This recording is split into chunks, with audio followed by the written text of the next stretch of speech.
अस्सलाम वालेकुम, मेरा नाम डॉक्टर अली हसन है और मेडिकल स्पेशलिस्ट और कंसल्टेंट फिजिशियन के तौर पे काम करता हूँ।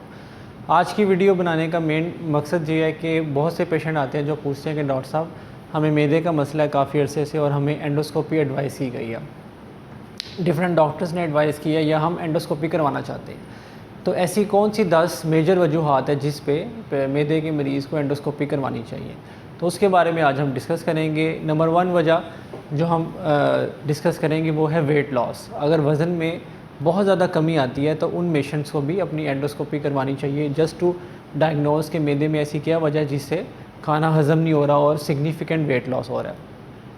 इसके अलावा जो सेकंड मेजर वजह है वो है खून की उल्टी आना, और खून की उल्टी आने की मेजर 3 वजूहात होती हैं।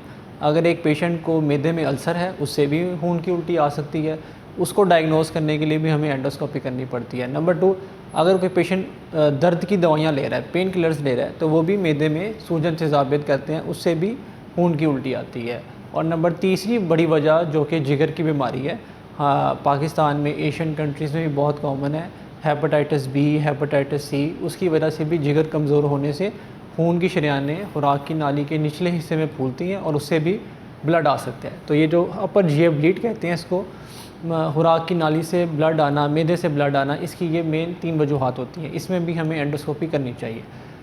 इसके अलावा खुराक का निगलने में दुश्वारी, डिस्फेजिया जिसको कहते हैं, अगर किसी पेशेंट को खुराक निगलने में कोई लगता है कि मेरे खुराक की नाली में ऊपर वाले हिस्से में या नीचे वाले हिस्से में खुराक मुश्किल से जा रही है, अड़ के जा रही है, फंस के जा रही है, जिसको हम मेडिकल टर्म में डिस्फेजिया कहते हैं, उसमें भी खुराक की नाली में कैमरा डाल के एंडोस्कोपी करनी चाहिए।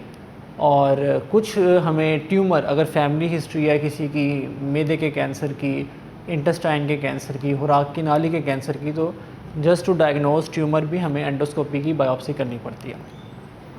इसके अलावा जो 3-4 मेजर बड़ी वजह है उसमें एक हाइटल हर्निया। हाइटल हर्निया का क्या मतलब है? हाइटल हर्निया का मतलब है कि जो मैदे का कुछ पार्ट वो खुराक की नाली के ऊपर आ जाता है, जिसको हम हर्निया कह देते हैं, हाइटल हर्निया।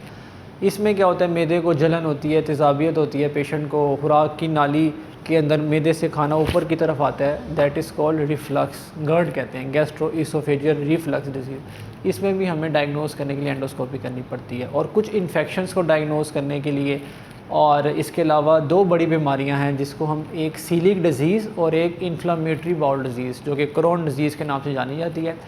सीलिक डिज़ीज़ में क्या होता है कि गंदम से एलर्जी होती है, पेशेंट रोटी खाता है या गंदम से बनी हुई चीज़ें खाता है और उसको लूज़ मोशन डायरिया लग जाता है। इसको डायग्नोस करने के लिए भी एंडोस्कोपी करनी पड़ती है।